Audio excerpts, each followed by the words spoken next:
So hello guys, I am Mr. Mister and we have Shishir with us today. ಇದು ನಮ್ಮ apple gym. ಈ ಟೈಮಲ್ಲಿ ಯಾರೂ ಇರಲ್ಲ, ಅದಕ್ಕೆ ನಾವು ಈ ಟೈಮಲ್ಲಿ ಎಂಟ್ರಿ ಕೊಡ್ತಾ ಇದ್ದೀವಿ. We are going to do hell of workout.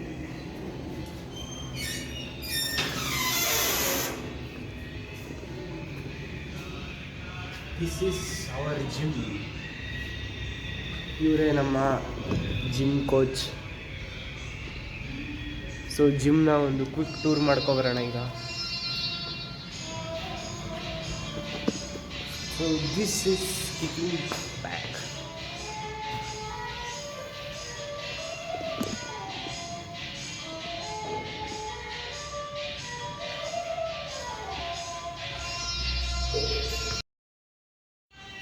So this is how boys play with their heart.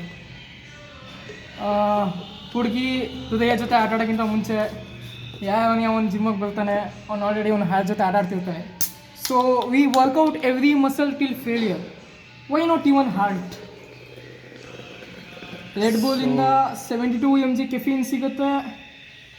ನಾನು ಕ್ರಿಯೇಟಿನ್ ಮನೆಯಿಂದನೇ ಹಾಕೊಂಡ್ಬಂದಿದ್ದೀನಿ. ಅಫ್ಕೋರ್ಸ್ ಕ್ರಿಯೇಟಿನ್ 5 mg ಕ್ರಿಯೇಟಿನ್ನ ರೆಡ್ ಬುಲ್ ಜೊತೆ ಮಿಕ್ಸ್ ಮಾಡ್ತಾ ಇದ್ದಾರೆ.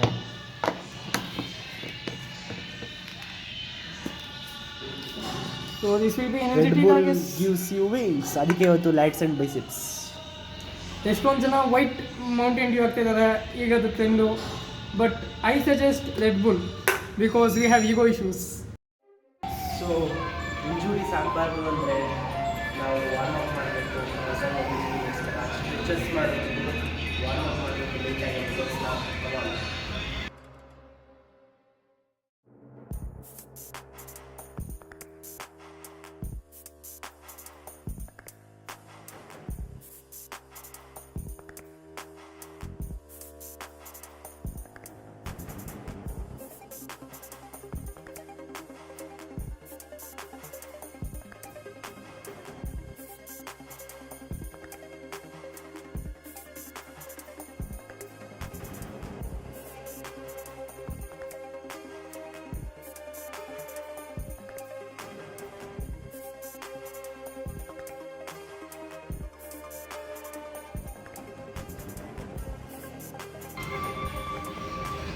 So guys, this is the warm-up set. ಮುಂದೆ ಇಡೋಣ.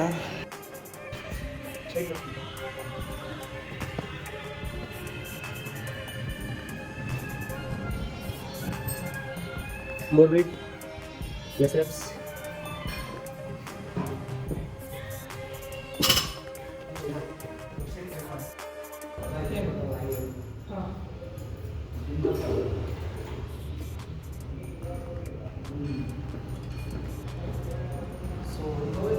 No belt, no straps, nothing. 8 feet bar ಅಲ್ವೇ ಅಲ್ಲ. This isn't 8 feet bar.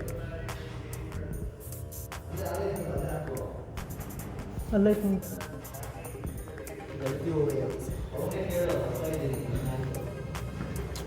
आप पास चैनल चेंज. ಸೊ ಗೈಸ್, ನಾವು ಮಿಸ್ಟೇಕ್ ಮಾಡಿಕೊಂಡು 8 ಫೀಟ್ ಬಾರ್ ಬದಲು 6 ಫೀಟ್ ಬಾರ್ ಹಾಕೋಬಿಟ್ಟಿದ್ದೋ. ಕೆಲವು ಸರಿ ನಾವು ಈ ಥರ ಮಿಸ್ಟೇಕ್ ಆಯ್ತಾ ಇರುತ್ತೆ. Mistakes man perfect. Mistakes makes man perfect. ನಮಗೇನು ಗೊತ್ತಿತ್ತು, ಆಲ್ರೆಡಿ ಒಂದು ಬಾರ್ ಇತ್ತು. ಒಂದು ಸೆಟ್ ನಂದು ಕಂಪ್ಲೀಟ್ ಆದಮೇಲೆ ರಿಯಲೈಸ್ ಆಯಿತು it's not 8 feet bar but it was 6 feet bar. So ಈ ಬಾರ್ನ ಯಾರು ಸ್ಪೋರ್ಟ್ಸಿಗೆ ಯೂಸ್ ಮಾಡ್ತಿದ್ರು. ಸೊ ಫಸ್ಟ್ ಆಫ್ ಆಲ್ ಈ 6 ಫೀಟ್ ಬಾರ್ ಬರೋಂಗೇ ಇಲ್ಲ, ಯಾರೋ ರೀಲ್ಯಾಕ್ ನೀಟಾಗಿ ಮಾಡಿಲ್ಲ. ಸೊ ಬೇಸಿಕ್ ರೂಲ್, ನೀವೊಂದು ಜಿಮ್ಗೆ ಹೋಗ್ತಿದ್ರೆ ರೀಲ್ಯಾಕ್ ಕರೆಕ್ಟಾಗಿ ಮಾಡಿ.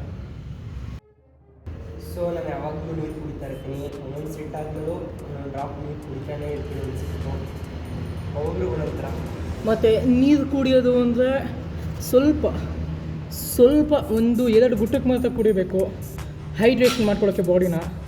ಜಾಸ್ತಿ ಕುಡಿಯೋಕ್ಕೆ ಹೋದರೆ ವರ್ಕೌಟ್ ಪ್ರಾಪರಾಗಿ ಮಾಡೋಕ್ಕಾಗಲ್ಲ.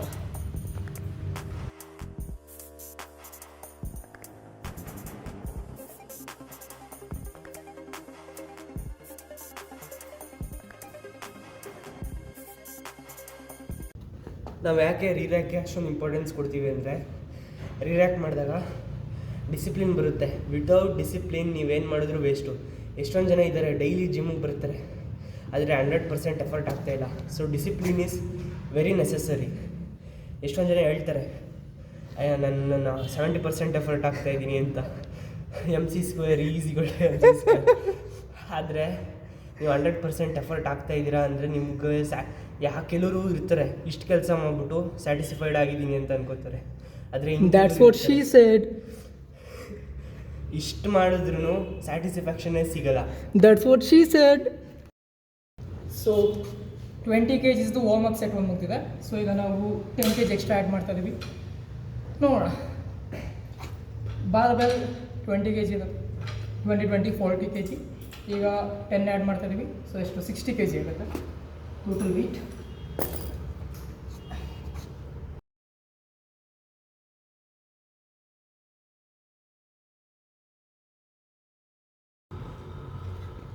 ನೀವು ಯಾವಾಗ ವರ್ಕೌಟ್ ಮಾಡ್ತಿರ್ತೀರ between sets 2 to 3 minutes to 5 minutes break ತೊಗೊಳ್ಳಿ. ಯಾಕೆಂದರೆ ಆ ಬ್ರೇಕಲ್ಲಿ ನಿಮ್ಮದು ಎನರ್ಜಿ ರೀಗೇನ್ ಆಗುತ್ತೆ ಮತ್ತು ಹೆವಿ ವೇಟ್ಸ್ನ ನೀವು ಲಿಫ್ಟ್ ಮಾಡೋಕ್ಕೆ ಹೆಲ್ಪ್ ಆಗುತ್ತೆ. ಸೊ ಈಗ ನಾವೀಗ ಡೆಡ್ ಲಿಫ್ಟ್ ಮಾಡ್ತಾಯಿದ್ದೀವಿ. ಈ ಡೆಡ್ ಲಿಫ್ಟಲ್ಲಿ ನಾವು ಮಿನಿಮಮ್ 5 to 10 minutes ಬ್ರೇಕ್ ತೊಗೊಳ್ಳೇಬೇಕು. ಇಲ್ಲಾಂದರೆ ಲಿಫ್ಟ್ ಮಾಡೋಕ್ಕೆ ಎನರ್ಜಿನೂ ಇರಲ್ಲ, ಸ್ಟ್ಯಾಮಿನಾನೂ ಇರಲ್ಲ.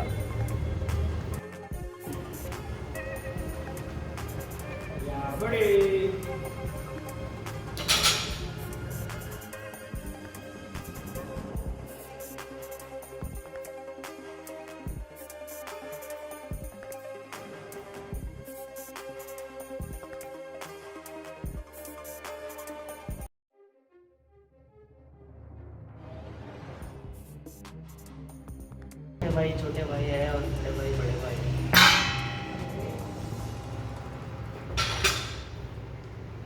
This is my second set.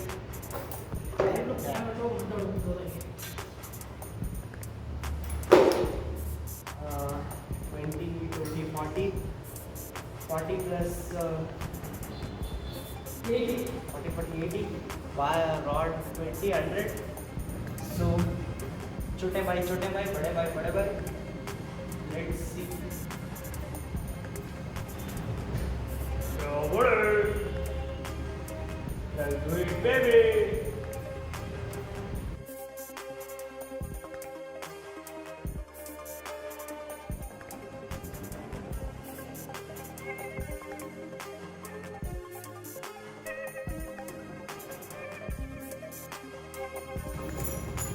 ನಾನು ಜಿಮ್ ಜಾಯ್ನ್ ಆಗಿ 1 ತಿಂಗಳಾಯಿತು.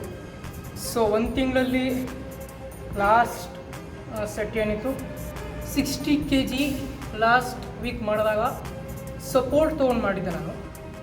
ಇವತ್ತು 60 kg ವಿತೌಟ್ ಸಪೋರ್ಟ್ ಮಾಡಿದ್ದೀನಿ 5 reps. ನೆಕ್ಸ್ಟ್ ಈಗ ಈ 10 ತೆಗೆದುಬಿಟ್ಟು 5 kg ಎಕ್ಸ್ಟ್ರಾ ಆ್ಯಡ್ ಮಾಡ್ಕೋತೀನಿ. ಸೊ ಟೋಟಲ್ 70 kg ಆಗುತ್ತೆ. ಈ 70 kg ನಾನು ವಿತೌಟ್ ಸಪೋರ್ಟ್ ಹಿಟ್ ಮಾಡಿದೆ. This will be my PR. Gym join ಆಗಿ ನಾನು 1 ತಿಂಗಳಾಯಿತು. ನಾನು 1 ವರ್ಷ ಮುಂಚೆನೂ ಜಿಮ್ಗೆ ಹೋಗಿದ್ದೆ, ತಿರ್ಗಾ 1 ವರ್ಷ ಗ್ಯಾಪ್ ಆಗಿತ್ತು. 1 ವರ್ಷ ಆಮೇಲೆ ತಿರ್ಗಾ ಜಾಯ್ನ್ ಆಗಿದ್ದೀನಿ. 1 ತಿಂಗಳಾಗಿದೆ. ಈ 1 ತಿಂಗಳಲ್ಲಿ ನನ್ನದು ಪ್ರೀವಿಯಸ್ ಫಿಸಿಕ್ ಏನಿತ್ತು ಅದರದ್ದು 60 to 40% ಅಷ್ಟೇ ನನಗೆ ಪ್ರೀವಿಯಸ್ ಫಿಸಿಕ್ ಈಗೇನಾಗಿರೋದು. ನಾನು ಹಳೆ ಜಿಮ್ಮಲ್ಲಿದ್ದಾಗ ಒಂದು ಸತಿನೂ ನನಗೆ ಡೆಡ್ ಲಿಫ್ಟ್ ಮಾಡಿಸಿಲ್ಲ. ಯಾಕೆಂದರೆ ನಾನು ಹೋದಾಗ I was just 16 years. I started going to gym when I was 16. ನಾವು ಐ ಆಮ್ 18. ಇನ್ನೇನು 19 ಆಗುತ್ತೆ ಒಂದು ಸ್ವಲ್ಪ ತಿಂಗಳಲ್ಲೇ. And yeah I am enjoying it here with Akshay, mister ಮಿಸ್ಟೋ. Bro is casually using my platform for his introduction, and his name is Shishir, Peak Personality. Peak persona होता है peak persona. So okay, last time ನಾನು weight ಕ್ಯಾಲ್ಕುಲೇಷನಲ್ಲಿ confuse ಮಾಡ್ಕೊಂಡಿದ್ದೆ. ಇಲ್ಲಿ ಯಾವ ಜಿಮ್ಗೆ ಹೋಗ್ತದೆ ಬೇಸಿಕಲಿ ಇದು ರೆಪ್ಸಲ್ಲಿ confusion, reps counter confusion, weight counter confusion ಆಗುತ್ತೆ. ಸೊ ನನಗೂ ಹಾಗೆ ಆಯಿತು. And So we should bring the calculator in. 35, no, 35, 70 plus 20 70 plus 20, 90. 90. Okay, so ಈಗ ಇದು 90 kg ಇದೆ. ಸೊ ನಾನು ಲಾಸ್ಟ್ ಸೆಟ್ ಮಾಡಿದ್ದು ಎಷ್ಟು kg ಇತ್ತು? ಓಕೆ, ನಾನು ಲಾಸ್ಟ್ ಸೆಟ್ ಮಾಡಿದ್ದು 80 kg ಇತ್ತು. ಇದು ಇವಾಗ 90 ಇದೆ. ನಾನು ಏನಾದರೂ ಇದನ್ನು ಕರೆಕ್ಟಾಗಿ ಲಿಫ್ಟ್ ಮಾಡಿದ್ರೆ 90 kg it will be my PR. ಇದನ್ನು ನಾನು 1 ಮಂತಲ್ಲಿ ಅಚೀವ್ ಮಾಡಿದ್ದೀನಿ. ಸೊ 1 ಮಂತಲ್ಲಿ ನಾವು 4 ಡೆಡ್ ಲಿಫ್ಟ್ ಸೆಟ್ಸ್ ಮಾಡಿರೋದಲ್ಲ, ಇದು ನಮ್ದು ಇವತ್ತು 4ನೇ ಡೆಡ್ ಲಿಫ್ಟ್ ಡೇ. ಇದು 4 ಡೆಡ್ ಲಿಫ್ಟ್ ಡೇಲಿ. ನಾನು ಸ್ಟಾರ್ಟಿಂಗ್ ಯಾವಾಗ ನಾನು ಫಸ್ಟ್ ಡೆಡ್ ಲಿಫ್ಟ್ ಮಾಡಿದೆ, ಒಂದು 10 kg 20 40 kg ಕರೆಕ್ಟಾಗಿ ಮಾಡೋಕ್ಕಾಗ್ತಿರ್ಲಿಲ್ಲ. With consistency you can achieve anything. So ಲೈಫಲ್ಲಿ ಏನಾಗಿದ್ದು ನಾವು ಕನ್ಸಿಸ್ಟೆಂಟ್ ಆಗಿರಬೇಕು. ನಾವು ಕನ್ಸಿಸ್ಟೆಂಟ್ ಆಗಿದ್ದರೆ ನಾವು ಏನು ಅಂದ್ಕೊಂಡಿರ್ತೀವಿ ನಮ್ಮ ಗೋಲ್ಸ್ ಅದನ್ನು ನಾವು ಅಚೀವ್ ಮಾಡ್ಬೋದು.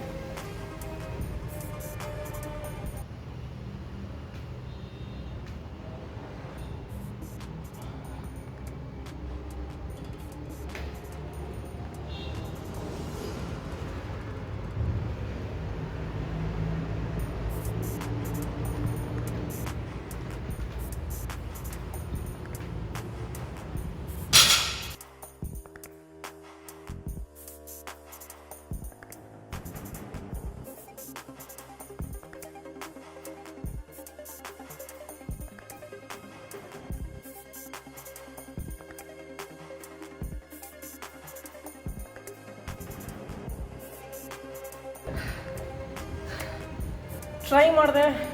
First 2 reps ಆಗ್ತು. 3rd rep ಮಾಡಬೇಕಾದ್ರೆ ಹ್ಯಾವ್ ಲಾಟ್ ಆಫ್ ಸ್ವೆಟಿ ಹ್ಯಾಂಡ್ಸ್. ಕೈ ಭಯಂಕರ ಸ್ವೆಟ್ ಆಗುತ್ತೆ. ಆದ್ದರಿಂದ 3rd rep ಸ್ವಲ್ಪ ಕಷ್ಟ ಆಯಿತು. ಬಟ್ ಆದರೂ ಮೈಂಡಲ್ಲಿ ಅದೊಂದು ಫೋಕಸ್ ಮತ್ತು ಡೆಡಿಕೇಶನ್ ಮತ್ತು ಸೆಲ್ಫ್ ಬಿಲೀವ್ ಇದ್ದರೆ ಏನಾದರೂ ಅಚೀವ್ ಮಾಡ್ಬೋದು. 90 kgs ಯಾರಾದರೂ ಪ್ರೋ ನೋಡ್ತಿದ್ದೆ ಅವರು ಆಡ್ಕೋಬೋದು, ಈಸ್ ಫ್ಲೆಕ್ಸಿಂಗ್ 90 kgs ಅಂತ. ಬಟ್ ನಾನು ಈ 90 kgsನ ಎತ್ತಕ್ಕಾಗ್ತಿರಲಿಲ್ಲ, 1% ಎತ್ತಕ್ಕಾಗ್ತಿರಲಿಲ್ಲ. ಆ್ಯಂಡ್ ಗೋ ಇಸ್ ಡೂಯಿಂಗ್ ಬಕ್ಚೋದಿದೆ, 90 kgsನ ಎತ್ತಕ್ಕಾಗ್ತಿರಲಿಲ್ಲ. ಬಟ್ ಇವತ್ತು without support, last deadlift day ದಿನ ವಿತೌಟ್ ಸಪೋರ್ಟ್ ಬರೀ 60 kg ಅಷ್ಟೇ ಹೋಗಾಗಿದ್ದು. ವಿತ್ ಸಪೋರ್ಟ್ 80 kg ಇರ್ತಿದೆ. ಬಟ್ ಇವತ್ತು 90 kgs ವಿತೌಟ್ ಸಪೋರ್ಟ್ ಲಿಫ್ಟ್ ಮಾಡಿದ್ದೀನಿ. ಲಾಸ್ಟು ಒಂದೇ ಒಂದು ರೆಪ್ 100 kgs ಟ್ರೈ ಮಾಡ್ತೀನಿ. ಸೊ ಇವಾಗ ಕರೆಂಟ್ PR 90. ನಾನು 100 kgs PRನ ಬ್ರೇಕ್ ಮಾಡ್ತೀನೋ ಮಾಡಲ್ವೋ ಇವತ್ತು ಗೊತ್ತಾಗುತ್ತೆ. ಸೊ ಬೇಸಿಕಲಿ ನಂದು PR ಇರೋದು 150, ಅದು ಸಪೋರ್ಟ್ ಹಾಕಿಸ್ಕೊಂಡು. ಆದರೆ ನಾನು ವಿತೌಟ್ ಸಪೋರ್ಟ್ 130 ಗಂಟ ರೀಚ್ ಮಾಡಿದ್ದೀನಿ. This is not my top set. ಮತ್ತು ಡೆಡ್ ಲಿಫ್ಟ್ನ ನನ್ನ ಗೋಲು 170 ಇಲ್ಲಾಂದ್ರೆ 180.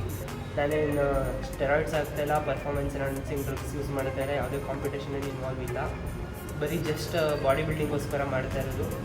ಅದಕ್ಕೆ ನನ್ನ ಗೋಲ್ ಏನು ಅಂದರೆ 170 kg PR ಮಾಡಬೇಕು ಅಂತ. ಇನ್ನೇನು 20 kg ಡಿಫ್ರೆನ್ಸ್ ಐತೆ 170ಗೆ ನನ್ನ ಕರೆಂಟ್ PR ಇಂದ. ಯಾಕೆ ಈ ಡೆಡ್ ಲಿಫ್ಟ್ ಮೇಲೆ ಜಾಸ್ತಿ ಟೈಮ್, ಈ ಡೆಡ್ ಲಿಫ್ಟು 1 hour ತೊಗೊಳುತ್ತೆ ನಿಮ್ಮ ಟಾಪ್ ಸೆಟ್ ಹೋಗೋಷ್ಟಕ್ಕೆ, ವಾರ್ಮ್ ಅಪ್ ಸೆಟ್ ಎಲ್ಲ ಮಾಡ್ಕೊಂಡು. ಅದಕ್ಕೆ ನೀವು ಮಸಲ್ಸ್ ಏನೂ ಜಾಸ್ತಿ ಗ್ರೋ ಆಗೋಲ್ಲ, ಬರೀ ಸ್ಟ್ರೆಂತ್ಗೋಸ್ಕರ ಡೆಡ್ ಲಿಫ್ಟ್ ಮಾಡೋದು. ಜಾಸ್ತಿ ವೆಯ್ಟ್, ಕಡಿಮೆ ರೆಪ್ಸ್. ಆ್ಯಂಡ್ ನಾನು ಇವಾಗ ನೋಟಿಸ್ ಮಾಡಿದೆ, ಯಾರು ಜಿಮ್ಗೆ ಹೋಗ್ತಾರೆ ಅವ್ರ ಕೈಯಲ್ಲಿ ಈ ಥರ ಬ್ಲಿಸ್ಟರ್ಸ್ ಫಾರ್ಮ್ ಆಗಿರುತ್ತೆ. 90 kg ಮಾಡಿಬಿಟ್ಟು ನನ್ನ ಬ್ಲಿಸ್ಟರ್ಸು ಬ್ರೇಕ್ ಆಗಿದೆ. ಒಳಗಡೆ ಇರೋ ಮಸಲ್ ಕ್ಲಿಯರ್ಲಿ ವಿಸಿಬಲ್ ಆಗಿದೆ. ಇಲ್ಲೇನೋ ಮಸಲ್ಸ್ ಕಾಣಿಸ್ತಿಲ್ಲ, ಬಟ್ ಬ್ಲಿಸ್ಟರ್ ಬ್ರೇಕ್ ಆಗಿದೆ. ಬಟ್ ಈ ಕೈಯಲ್ಲಿ ಎಕ್ಸಾಕ್ಟ್ ಈ ಫಿಂಗರಲ್ಲಿ MC Shubhjeevan, I think you are seeing this. ಈ ಫಿಂಗರಲ್ಲಿ ಪ್ರೀತಮಾಲ್ ಗೌಡ, ಹೆಲೋ ಬ್ರೋ. ಈ ಫಿಂಗರಲ್ಲಿ ಕರೆಕ್ಟಾಗಿ ಇಲ್ಲೊಂದು ಮಸಲ್ ನಿಮಗೆ ಕ್ಲಿಯರ್ಲಿ ವಿಸಿಬಲ್ ಆಗಿದೆ ಅಂತ ನಾನು ಅನ್ಕೋತೀನಿ. ಕ್ಯಾಮ್ರಾ ನಾವು ಮೊಬೈಲಿಂದ ರೆಕಾರ್ಡ್ ಮಾಡ್ತಿರೋದು, ನಾವು ಶ್ರೀಮಂತಲ್ಲ.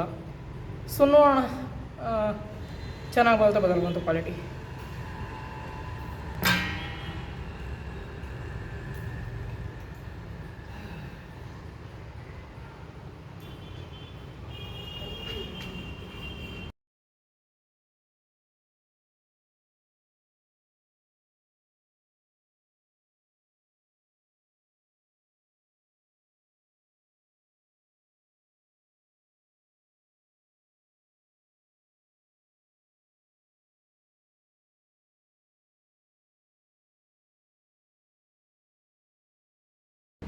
ಡ್ರಮ್ ಸಾಕು ಅನಿಸುತ್ತೆ. ನಾನಿವತ್ತು ನನ್ನ ಟಾಪ್ ಡೇಲ್ ಇಲ್ಲ, ಯಾಕೆಂದರೆ ನನಗೆ ಕೋಲ್ಡ್ ಆಗಿತ್ತು. So I am tired. ಅಂದರೂ ರೆಸ್ಟ್ ತೊಗೊಳ್ದೆ ಮಾಡ್ತಾಯಿದ್ದೀನಿ. ಕನ್ಸಿಸ್ಟೆಂಟಾಗಿರಬೇಕು. ಟಾಪ್ ಡೇ ದಿನ ರೆಕಾರ್ಡ್ ಮಾಡಿ ನಿಮಗೆಲ್ಲ ತೋರಿಸ್ತೀನಿ. I can go for 150 maybe.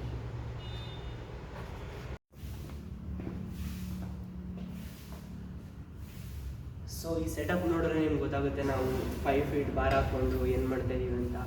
ನಾವು ಮಾಡ್ತಾ ಇರೋದು barbell rowing. Barbell rowing over all ಬ್ಯಾಕ್ಗೆ ಟ್ರೈನ್ ಮಾಡುತ್ತೆ, ಒಂದೇ ಒಂದು ಸಿಂಗಲ್ ಮಸಲ್ಗಲ್ಲ. ಓವರ್ ಆಲ್ ಬ್ಯಾಕ್ಗೆ ಟ್ರೈನ್ ಆಗುತ್ತೆ. ನಿಮಗೆ ಪ್ರೋಗ್ರೆಸ್ ಕಾನ್ಸ್ಟೆಂಟಾಗಿ ನೀವು ಮಾಡ್ತಾ ಇದ್ದರೆ ಆಫ್ಟರ್ 3 to 4 months ನಿಮಗೆ ರಿಸಲ್ಟ್ ಬರೋಕ್ಕೆ ಸ್ಟಾರ್ಟ್ ಆಗುತ್ತೆ. ಪ್ರೋಗ್ರೆಸ್ಸಿವ್ ಓವರ್ಲೋಡಿಂಗ್ ಮಾಡಿ, ಇಲ್ಲ ಅಂದರೆ ವೇಸ್ಟ್ ಆಗುತ್ತೆ. ಸೊ ಬನ್ನಿ ಫಸ್ಟ್ ಸೆಟ್ ಮಾಡೋಣ. Mobiles are distraction. ಕೈಲಿ ಮೊಬೈಲ್ ಇದ್ದರೆ ಗರ್ಲ್ ಫ್ರೆಂಡ್ಸ್ಗಳು ಟೆಕ್ಸ್ಟ್ ಮಾಡ್ತಾನೆ ಇರ್ತಾರೆ, ಅದಕ್ಕೆ ಮೊಬೈಲ್ ಮಿಸ್.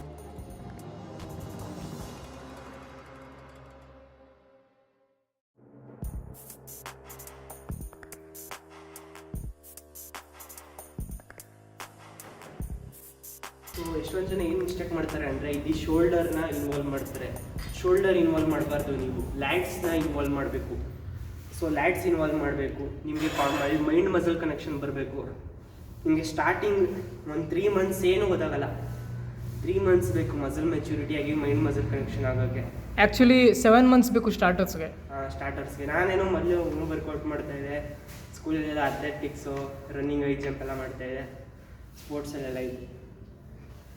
ಸೊ ಏನಂದರೆ ಒಂದು ಕಾಂಪಿಟೇಷನಲ್ಲಿ ಹೋಗಿ ಮಿಸ್ಟರ್ ಒಲಂಪಿಯಾ ಎಲ್ಲ ವರ್ಷದವರೆಗೂ ಮಾತಾಡ್ಸ್ಕೊಬನ್ನಿ. ಒಬ್ಬೊಬ್ಬರು ನಿಮಗೆ ಒಂದೊಂದು ಥರ ಅಡ್ವೈಸ್ ಕೊಡ್ತಾರೆ. ಯಾಕೆಂದರೆ ಅವ್ರವ್ರ ಬಾಡಿಗೆ ತಕ್ಕಂತೆ ಅವ್ರವ್ರು ಫಿಗರ್ ಔಟ್ ಮಾಡ್ಕೊಂಡಿರ್ತಾರೆ. ನಿಮ್ಮ ಬಾಡಿಗೆ ಸೆಟ್ ಆಗೋ ಥರ ನೀವು ಫಿಗರ್ ಔಟ್ ಮಾಡ್ಕೋಬೇಕು. ನನ್ನ ಬಾಡಿಗೆ ಸೆಟ್ ಆಗೋ ಥರ ನಾನು ಫಿಗರ್ ಔಟ್ ಮಾಡ್ಕೊಂಡಿದ್ದೀನಿ.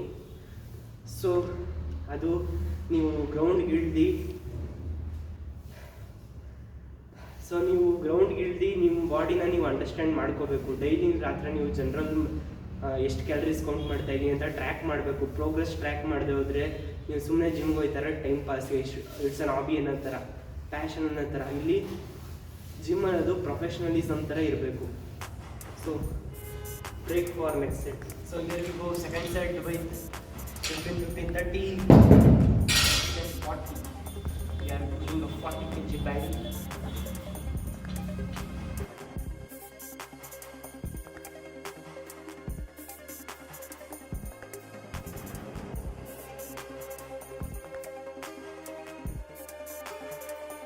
So let me teach you the form.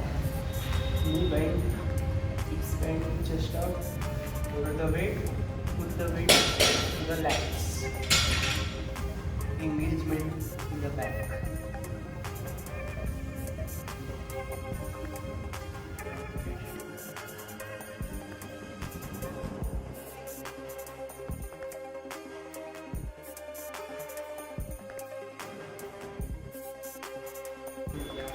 So guys, Wolff law ಅಂತ ಒಬ್ಬ ಸೈಂಟಿಸ್ಟ್ ಇದ್ದಾರೆ. ಅವನೊಂದು ಲಾ ಪ್ರಪೋಸ್ ಮಾಡಿದ್ದಾನೆ. ಅವನ ಲಾ ಏನು ಅಂತ ಅಂದರೆ, ನಾವು ಕಂಟಿನ್ಯೂಸ್ ಆಗಿ ವೇಟ್ ಟ್ರೈನಿಂಗ್ ಮಾಡ್ತಾ ಇದ್ದರೆ ನಮ್ಮ ಬೋನ್ದು ಡೆನ್ಸಿಟಿ ಜಾಸ್ತಿ ಆಗುತ್ತೆ. ಯಾವ ಥರ ಮಸಲ್ಸ್ ಟೇರ್ ಆಗಿ ರಾತ್ರಿ ಮಲ್ಕೊಂಡಾಗ ನ್ಯೂಟ್ರಿಯೆಂಟ್ಸ್ ಎಲ್ಲ ಮಸಲ್ ಫೈಬರ್ಸ್ನ ರೀಬಿಲ್ಡ್ ಮಾಡಿ ಮಸಲ್ ಸೈಜ್ ದಪ್ಪ ಮಾಡುತ್ತೋ, ಅದೇ ಥರ ಬೋನಲ್ಲಾಗೋ ಮೈಕ್ರೋ ಫ್ರ್ಯಾಕ್ಚರು, ಕ್ಯಾಲ್ಶಿಯಂ ಇಂಟೇಕ್ ಜಾಸ್ತಿ ಇದ್ದರೆ ಬೋನು ಅಷ್ಟೇ ರೀಫಾರ್ಮ್ ಆಗಿ ಬೋನ್ ಡೆನ್ಸಿಟಿ ಜಾಸ್ತಿ ಆಗುತ್ತೆ, ಬ್ರಾಡ್ನಿಂಗ್ ಆಗುತ್ತೆ. ಆದರೂ ಮಸಲ್ಗೆ ಟೈಮು 6 months ಅಂದರೆ ಇದಕ್ಕೆ ಮಿನಿಮಮ್ 1 or 2 year ಬೇಕು. 1 year ಆದರೂ ಬೇಕೇ ಬೇಕು ಬೋನ್ ಡೆನ್ಸಿಟಿ ಜಾಸ್ತಿ ಆಗೋಕ್ಕೆ. ಅದಕ್ಕೆ ಬಾಡಿ ಲಿಫ್ಟ್ ಮಾಡೋರು ಸಣ್ಣಕ್ಕಿದ್ರು ವೆಯ್ಟ್ ಜಾಸ್ತಿ ಇರ್ತಾರೆ ಎಷ್ಟೊಂದು ಜನ. ಸೊ ಇದೇ ಥರ ಒಂದು ಲಾನ ಒಂದು ಅಡ್ವಾಂಟೇಜಸ್ ಆಗಿ ಇಟ್ಕೊಂಡು ಒಂದು ಹೊಸ ಎಕ್ಸಸೈಸ್ ಕಂಡುಹಿಡಿದಾರೆ. ಇದು ತುಂಬ ಅಂಡರ್ ರೇಟೆಡ್. ನಾವು ಉಪಯೋಗಿಸ್ತಾ ಇದ್ದೀವಿ. ಬೇರೆಯವ್ರು ಯಾರು ಪ್ರೊಫೆಷನಲ್ ಬಾಡಿ ಬಿಲ್ಡರ್ ನೋಡಿದ್ರೆ ಏನಿದು ಅಂತ ಕೊಡ್ತಾರೆ. ಆದರೆ ಇದು ಲುಕ್ಸ್ ಮ್ಯಾಕ್ಸಿಂಗಲ್ಲಿ ಬರುವಂಥ ಒಂದು ಸೀಕ್ರೆಟ್ ವರ್ಕೌಟ್ ಅಂಡರ್ ರೇಟೆಡ್. ಹೆಂಗೆ ಅಂದರೆ ಡೆಡ್ಲಿಫ್ಟ್ ಮಾಡೋ ಥರ 5 feet ಬಾರ್ನ ಎತ್ಕೊಬೇಕು. ಫಸ್ಟು ಅದರಲ್ಲಿ ವೆಯ್ಟ್ನ ಹಿಂಗೆ ಇಟ್ಕೊಂಡು ಹಿಂಗೆ ಮಾಡಬೇಕು. ಈ ಕಾಲರ್ ಬೋನ್ಸ್ ಇರುತ್ತಲ್ಲ ಅದು ವೈಡಾಗಿ ಒಂದು ಬಿ ಟೇಪರ್ ನ್ಯಾಚುರಲ್ ಕೊಂಡ್ಕೊಬೇಕು. ಸೊ ಒಂದು ಸೆಟ್ ಮಾಡ್ಕೊಂಡು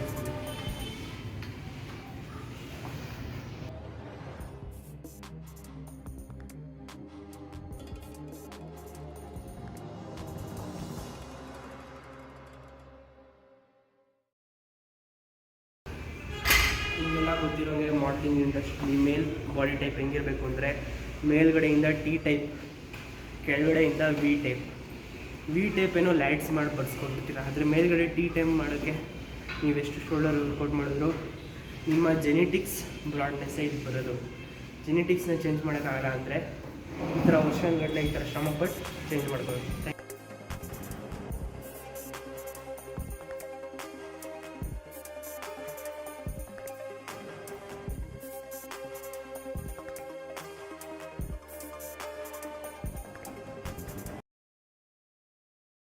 ಸೊ ನಮ್ಮ 4-2 ಸ್ಪ್ಲಿಟ್ ಪ್ರಕಾರ ಲ್ಯಾಟ್ಸ್ 2 ವರ್ಕೌಟ್ ಮುಗಿದಿದೆ. ಇವತ್ತು ಲಾಸ್ಟ್ ವೀಕೆಂಡ್, ಲಾಸ್ಟ್ 3 ಡೇಸ್ ನಮಗೆ ಸ್ಟ್ರೆಂತ್ ಟ್ರೈನಿಂಗ್ ಆಗಿರುತ್ತೆ. ಸೊ ಇವತ್ತು ಲ್ಯಾಟ್ಸ್ 2 ಮುಗಿತು, ಇನ್ನು ಬೈಸಿಪ್ಸ್ 4 ಐತೆ. Let's it the biceps. ಒಂದು ಫಸ್ಟ್ ಸೂಪರ್ ಸೆಟ್ ಮಾಡ್ತೀವಿ, 7 of motion, 7 of range of motion, last 7 full. ಇದೊಂದು ಸೂಪರ್ ಸೆಟ್ ಅಂತಾರೆ. ಆ ಥರ ಹೋಯ್ತಾ ರಿಪ್ಸ್ ಕಡಿಮೆ ಆಗುತ್ತೆ, ವೆಯ್ಟ್ ಜಾಸ್ತಿ ಆಗುತ್ತೆ.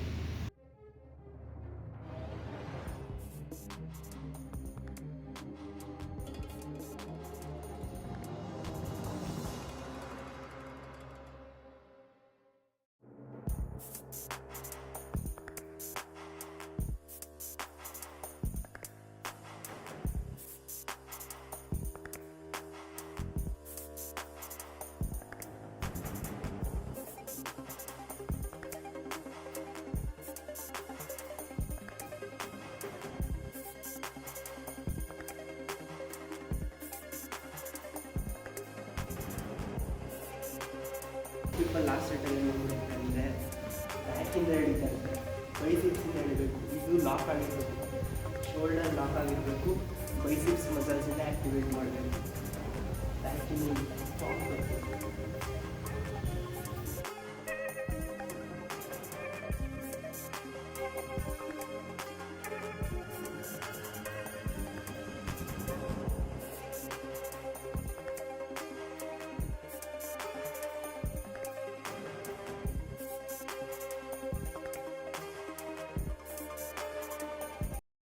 ಗೈಸ್, ನಮ್ಮ ಜಿಮ್ದು ಸೆಷನ್ ಮುಗೀತು. We had a great biceps pump.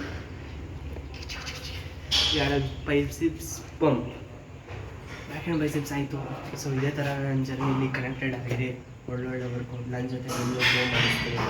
Subscribe ಮಾಡಿ. Thank you.